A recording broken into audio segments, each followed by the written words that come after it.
हादसे के बाद कई तरह के सवाल उठने लगे हैं।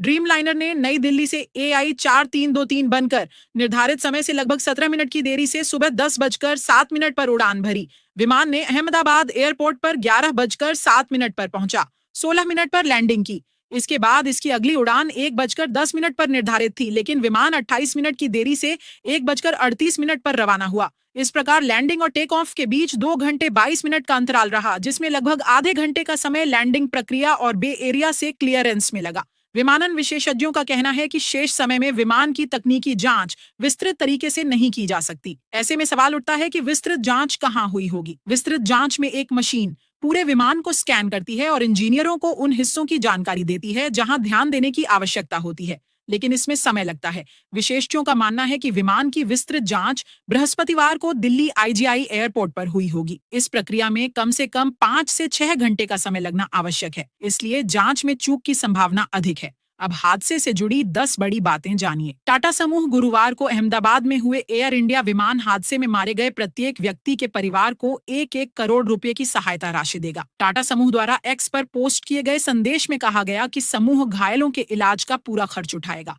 और सुनिश्चित करेगा कि उन्हें सभी आवश्यक देखभाल और सहायता मिले। जो प्लेन क्रैश हुआ उसे बेहद अनुभवी और कुशल पायलट उड़ा रहे थे। विमान के दोनों पायलटों के पास हजारों घंटे का उड़ान अनुभव था। विमान के कैप्टन सुमित सबरवाल काफी अनुभवी पायलट थे।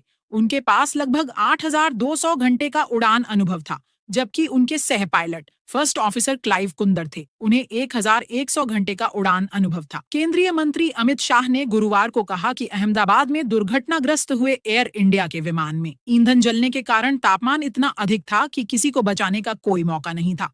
शाह ने कहा कि मृतकों की संख्या DNA परीक्षण और पीड़ितों की पहचान के बाद आधिकारिक तौर पर जारी की जाएगी। पूर्व केंद्रीय नागरिक उड्डयन मंत्री प्रफुल्ल पटेल ने एयर इंडिया विमान हादसे पर हैरानी जताई है, क्योंकि बोइंग 787 ड्रीम लाइनर एक अत्याधुनिक विमान है। उन्होंने कहा कि हादसा कैसे हुआ यह जांच का विषय है। जांच से ही घटना की वजह सामने आ सकती है। एयर इंडिया के विमान के शहर के मेघनी नगर क्षेत्र में स्थित BJ मेडिकल कॉलेज के डॉक्टरों के आवासीय परिसर में गिरने के बाद अफरा तफरी मच गई। इस दुर्घटना से परिसर में स्थित इमारतों को काफी नुकसान पहुंचा है। विमान जब इमारत से टकराया तो तेज आवाज के साथ उसमें तुरंत आग लग गई। दुर्घटना में कई लोग घायल हुए हैं। दुर्घटना स्थल के आसपास का क्षेत्र घनी आबादी वाला है। हादसे के बाद सबसे पहले स्थानीय लोग पहुंचे।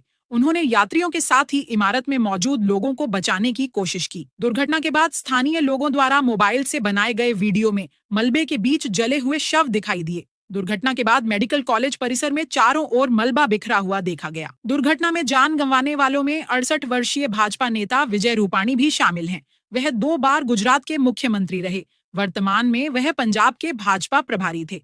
वह विमान के बिजनेस क्लास की 2D सीट पर बैठे थे। एयर इंडिया के CEO और प्रबंध निदेशक कैंपबेल विल्सन ने गुरुवार को विमान के दुर्घटनाग्रस्त होने पर गहरा दुख व्यक्त करते हुए कहा कि यह एयर इंडिया में सभी के लिए कठिन दिन है।